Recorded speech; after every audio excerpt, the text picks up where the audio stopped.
Tonight on Ion Northwest Politics, Oregon Governor Tina Kotek's first exclusive TV interview since she was elected. Oregon faces a number of crises, from homelessness and housing to crime and mental health. For the next 30 minutes, I sit down with Governor Kotek. I ask her how she's handling these issues, what's going on at the Oregon Liquor and Cannabis Commission, and if the push to move Oregon's border is legitimate.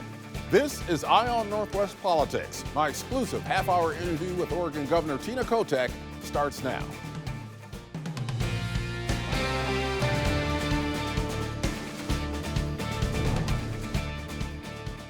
Welcome to Ion Northwest Politics. I'm Ken Boddie. Tina Kotek was sworn in as Oregon's 39th governor on January 9th, and she's wasted no time since she took office. The former Speaker of the Oregon House made good on her promise to declare a homeless state of emergency on day one. And we've seen shakeups in state agencies, including the Oregon Liquor and Cannabis Commission and the Oregon Health Authority. We'll talk about that and many more issues facing the state right now, and her first time back on Ion Northwest Politics since she was elected governor. Governor Kotek, we were scheduled to have this conversation in our studio, but Mother Nature had other plans, so thank you for being here. Oh, it's great to be here. Thank you, Ken. Nice to see you.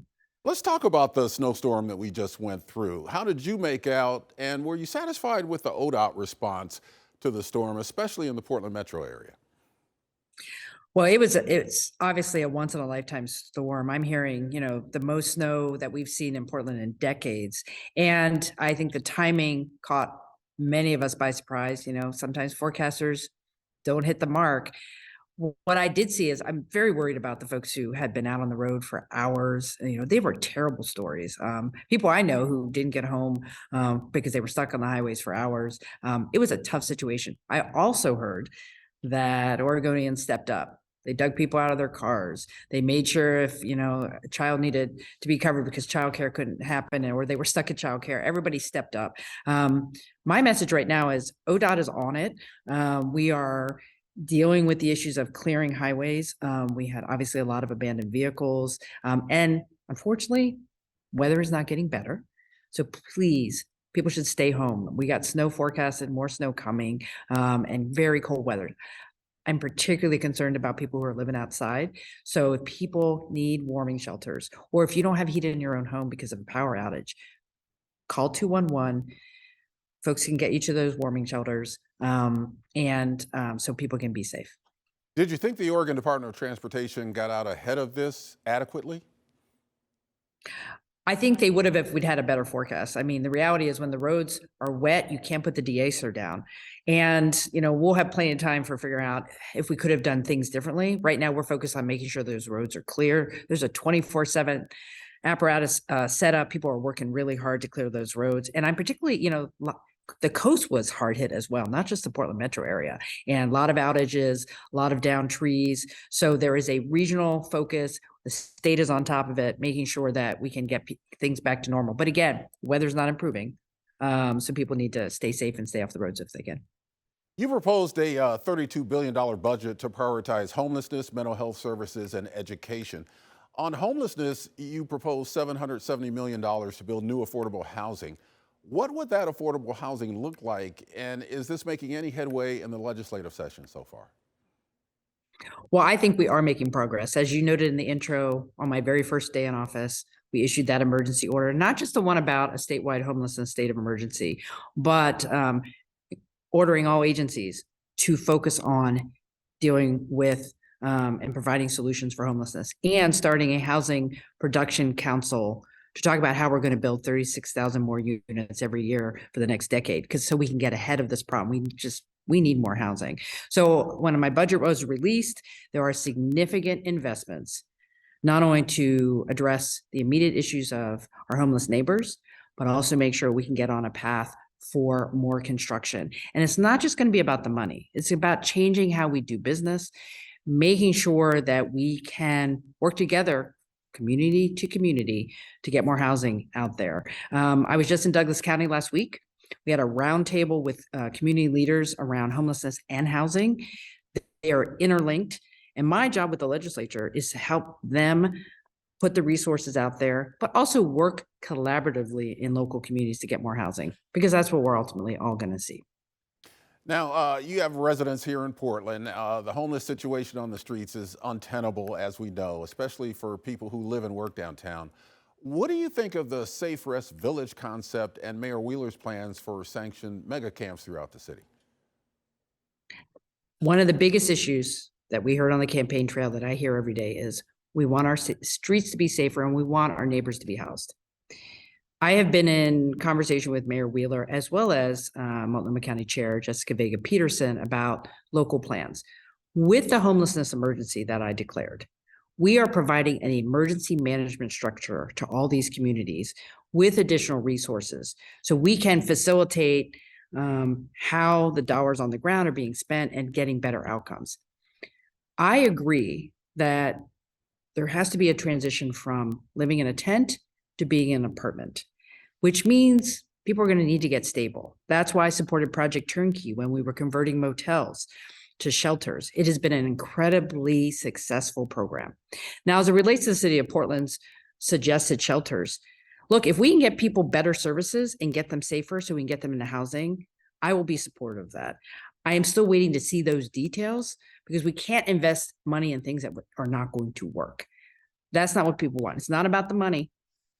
It is about actually getting outcomes. And right now I'm waiting to see on whether they can actually, produce these safe rest villages that will actually get people into housing. We have a lot of mentally ill people on the street right now and not enough places for them to go for treatment. You proposed $278 million for mental health services. How do you expect that money to be used and how will it turn things around? I'm really glad, Ken, that you're bringing up our top priorities. And if I could, let me just take a step back here because my goal and my commitment is to be a governor for the entire state. And that means that when you need the basics, whether it's housing or behavioral health or good schools, you will find them no matter what zip code you're in. When it comes to behavioral health, we have a lot of people suffering right now that can't get the access to the care they need. And we have more resources in our system than I have seen in my years in the legislature. And now as governor, the hard questions I'm asking is, how are we using those dollars? When someone is ready to get sober, can they find help?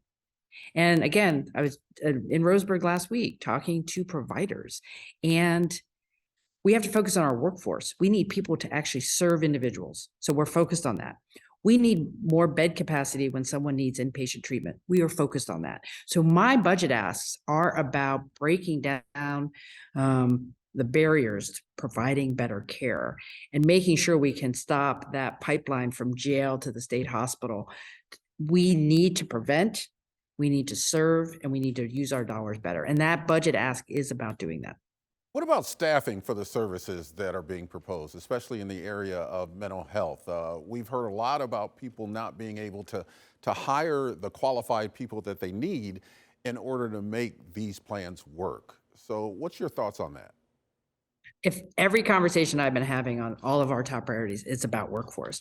When it comes to the behavioral health workforce, our budget does talk about doubling the size of our incentive program to help cover assistance for people who have costs for going to school, paying people more, making sure that when you're in these jobs, you can actually, pay your rent and live, right? We're not paying people enough. Their workloads are too high. So working on our licensing boards, make sure there are no barriers to people getting into this profession, and then encouraging new people to get in. We've got to retain the people we have. We have to bring more people into the workforce. And what I know is there are a lot of people out there that want to do this work. We just have to make it easier for them to do it. You also proposed almost $10 billion for the state school fund. Studies do show that our kids lost ground educationally during the pandemic lockdowns. Can we really expect better educational outcomes and have these students catch up to where they should be? Well, we have to. We're not going to leave any child behind here. We have to make sure that our children by third grade are on the path to reading and being successful. That is why my budget talks about early literacy. It's why our budget says, let's work with our school districts. Let's get them the tools they need. Let's make sure that the curriculum is what our students need. Let's make sure our students are stable so they can continue to grow and get those reading skills that they need. I am both going to be supportive of our school districts and hold them accountable. Look, it is up to the adults to make sure every child can be successful. I believe every child can read and be successful. And it's up to us to make that happen as governor, putting the money behind that value. And I was in Yoncalla visiting down in Douglas County, visiting a preschool program. The way parents talked about how high quality preschool is changing the lives of their families and preparing their children for success is something every community in our state should have. And so these conversations around the state inspire me to say, we can do this. It is happening. And more children need the type of help that they're seeing in communities like Yoncalla. More of my conversation with Oregon Governor Tina Kotek right after this break.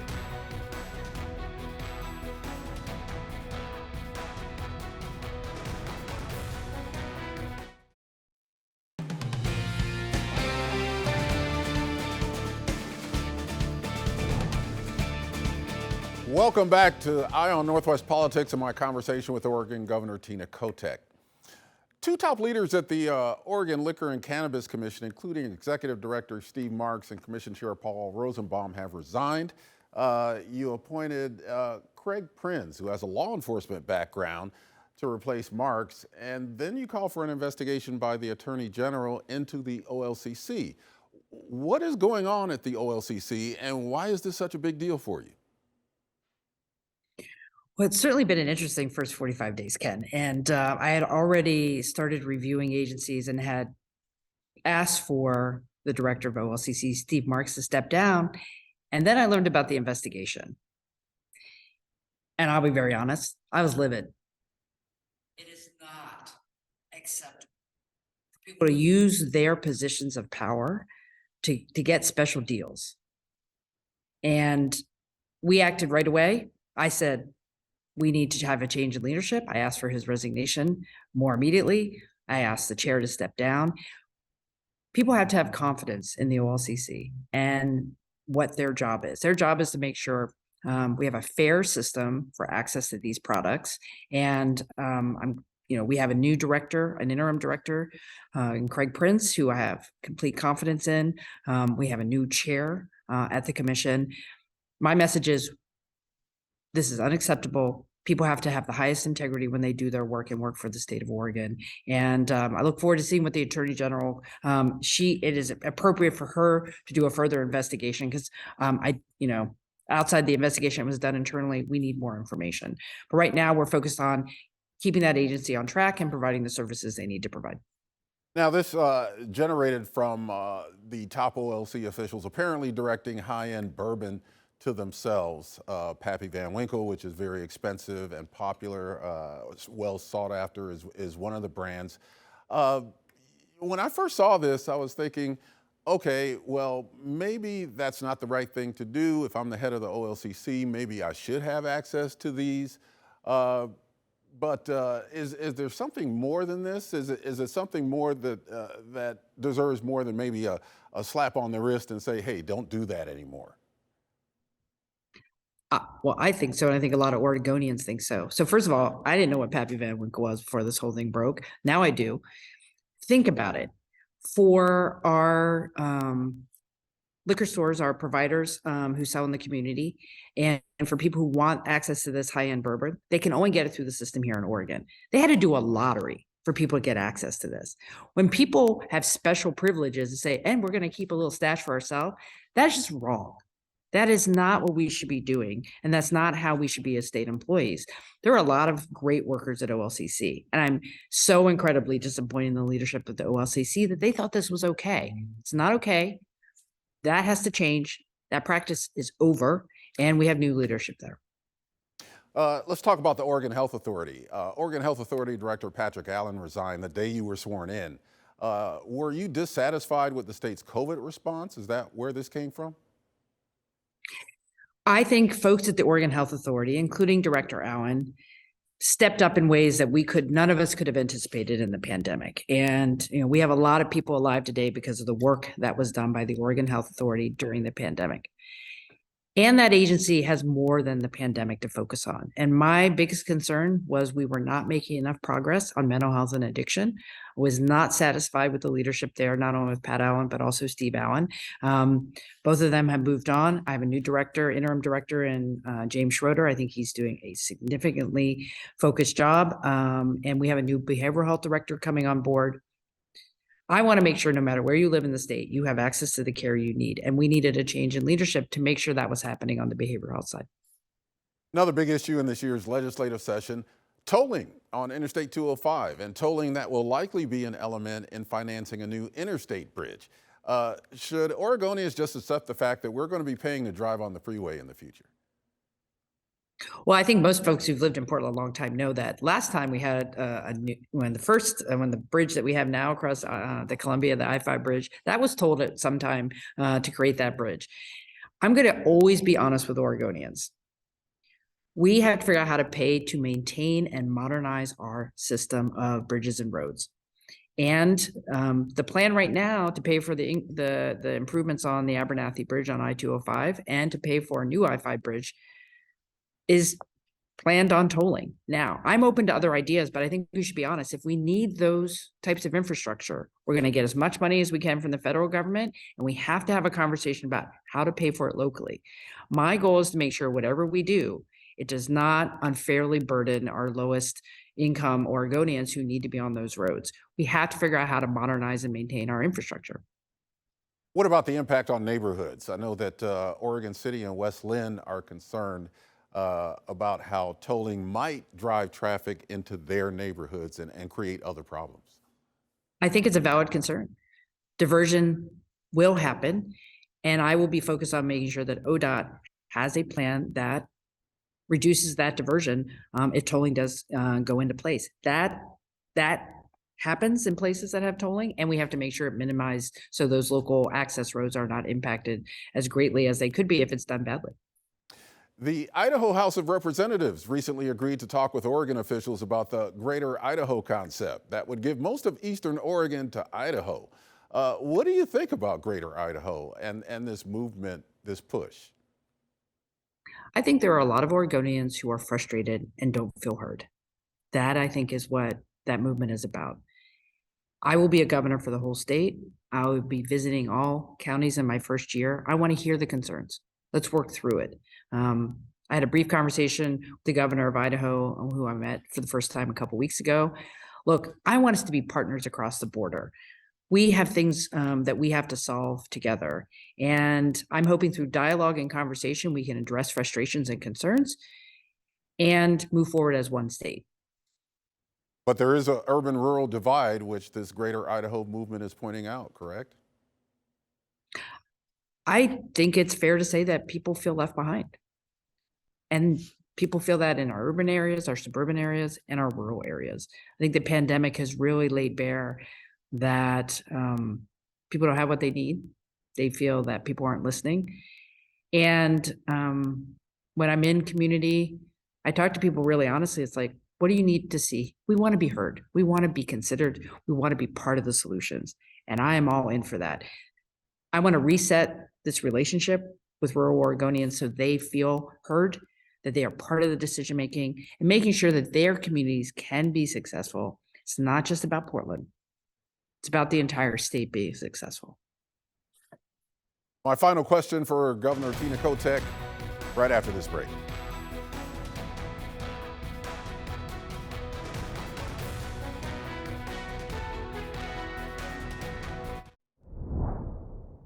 Welcome back to Eye on Northwest Politics and my conversation with Oregon Governor Tina Kotek. Want to ask you about the Oregon revenue forecast, which has just come out. Oregonians could see a record kicker check next year. What do you think of the kicker? And should the state keep more of that money for the general fund in the future? You know, this has been so difficult with the forecasts. In the last couple of years, the pandemic has rewritten all the rules around setting these numbers. I know that people will benefit from that tax break next year. Right now, I have no plans to alter that. I will say that the way we have it set up now with the tax break is better for our bond rating, and it's just better for the financial solvency of our state. So we don't need to change any of that. Here's what I will say about the budget and the forecast. We have a lot of unknowns right now. We had a lot of one-time money that came into our state services through the pandemic. So what I'm focused on right now is making sure the revenue that we do have, absent the kicker, is spent well, is focused on the right things, and we have stability and certainty, not only for our state employees who are doing the work, but for communities who need the help that comes, whether it's healthcare or schools or making sure our public safety system is working. So I'm not focused on the kicker. I'm focused on making sure the revenue we do have access to is used well. And in terms of that revenue, we did get money during the pandemic from the federal government. That money, we're not getting that in the future anymore. So we're dealing with what we have in our coffers right now, correct? Absolutely. I'm encouraging the legislature to be realistic and practical and focused on solving problems. We don't need a bunch of new programs. We need the programs we have to work. We need to support the agencies to do that work. I'm tired of talking about problems. I just want to do things. And what I will be in the legislature on Monday talking about $155 million to make more progress on folks who are experiencing unsheltered homelessness in every corner of our state. We don't have time to waste. We need that money to move out the door, and I'm hoping they will have that done by the middle of March. Thank you very much, Governor Tina Kotek. I appreciate you joining me on Eye on Northwest Politics. And for all of you viewers out there, we'll see you right back here at the same time next week.